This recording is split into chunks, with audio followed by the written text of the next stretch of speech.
O Flamengo passou, mas também não passava uma agulha, né? O torcedor do Flamengo, que sufoco danado contra o time do Estudiantes de La Plata.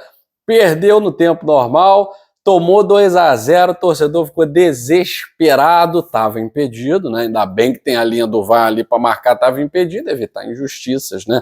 Tem que ser o justo, galera. Ah, eu tô secando.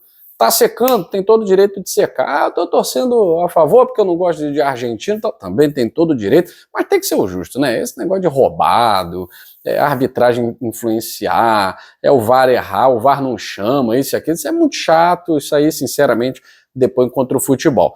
Ficou 1-0, nos pênaltis, o Rossi foi mais competente, pegou uma penalidade e o Flamengo venceu por 4-2 nas penalidades.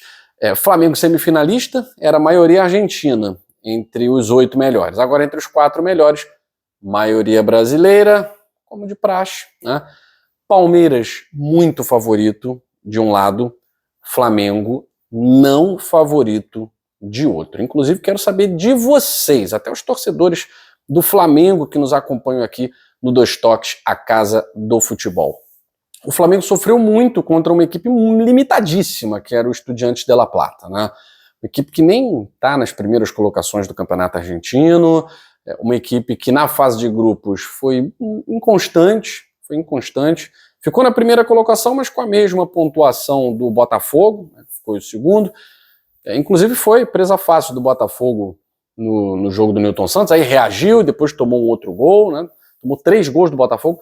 O Flamengo teve dificuldades de matar o jogo no Maracanã, deu corda para o Estudiantes, que conseguiu uma sobrevida com aquele gol polêmico, né, do Maracanã.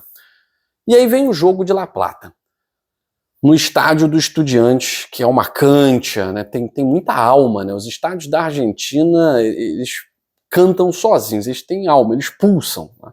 O cilindro talvez muito mais do que o do Estudiantes. Mas a equipe do Estudiantes joga com muito coração.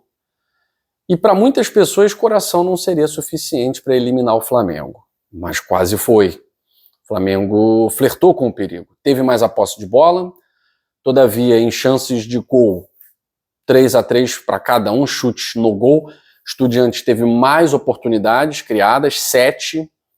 Então o Estudiantes, por mais que tenha ficado menos com a bola, ele botou o coração na ponta da chuteira. É isso que diferencia as equipes da Argentina e as equipes brasileiras. Em alguns casos, só o coração não vale a pena e não é suficiente. No caso do jogo de ontem, quase foi suficiente. O Flamengo flertou com a eliminação. O Flamengo é o único time das semifinais que passa sem vencer os 2 jogos. Curioso, né? A LDU venceu os 2 jogos contra o São Paulo. Ontem venceu no Morumbi, com o gol do Medina 1-0, já havia vencido em Quito 2-0. O Palmeiras venceu o River no Monumental por 2-1 e confirmou a classificação no Allianz 3-1. E o Racing venceu o clássico argentino contra o Vélez Sarsfield, os 2 jogos, por 1-0. O Flamengo é o único que chega sem ter vencido os 2 jogos. Perdeu um, ganhou outro, passou nos pênaltis, mas o importante para a torcida do Flamengo é que, apesar de todo o sofrimento, valeu a pena no final. Uma classificação que deixa lições. O Flamengo, por exemplo, não é favorito em relação ao Racing. Primeiro, que não decide no Maracanã. Então, mais uma vez, se vê na obrigação de fazer o resultado para não sofrer. E o Flamengo não fez resultado em nenhum dos jogos do Maracanã. Ele venceu por 1-0 o Inter, deixou o confronto em aberto, mas o Flamengo foi lá e jogou até melhor no Beira-Rio, e fez 2-1 no Maracanã contra o Estudiantes, deixando mais uma vez o confronto em aberto, e dessa vez perdeu por 1-0 e poderia ter sido pior, né? Passou nos pênaltis, fica a lição, porque o Flamengo, das equipes das semifinais, o Flamengo talvez seja o time que joga o melhor futebol mais plástico, que talvez tenha o melhor elenco. Não estou dizendo que Samuel Lino é um craque, longe disso, né? Samuel Lino é uma invenção da mídia, muito mais do que um super craque. Eu não tenho nenhum medo de falar isso, e os números do Samuel Lino mostram isso. Não é um jogador decisivo. Contra o Vitória fez 2 gols, deu 3 assistências no jogo de 8-0. Me desculpem, quem não gostar, me desculpe.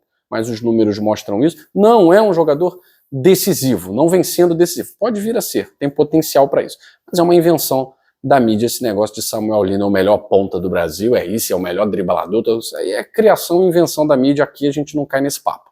É um bom jogador, como é bom jogador Saúl, como é bom jogador Jorginho, como é um jogadoraço, o Arrascaeta joga muito, Pedro. O Flamengo tem um super elenco. O Flamengo tem o melhor elenco da América. Mas não joga o futebol que tem cara de campeão. Essa é que é a verdade. O Palmeiras joga um futebol com cara de campeão, o Racing joga um futebol com cara de campeão. Se o Flamengo jogasse com coração, que o Estudiante jogou, o Flamengo sobraria. O Flamengo sobraria nessa Libertadores da América. Mas falta isso ao Flamengo. E para esse confronto contra o Racing, com a decisão no cilindro, para mim o confronto não é favorito.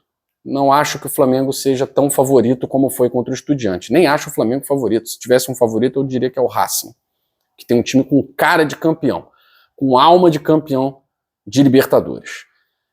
E o Flamengo decide no cilindro.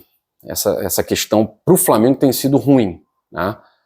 Então, o time que conseguiu sobreviver e se classificar ontem, ele tem lições para o primeiro jogo contra o Racing no Maracanã.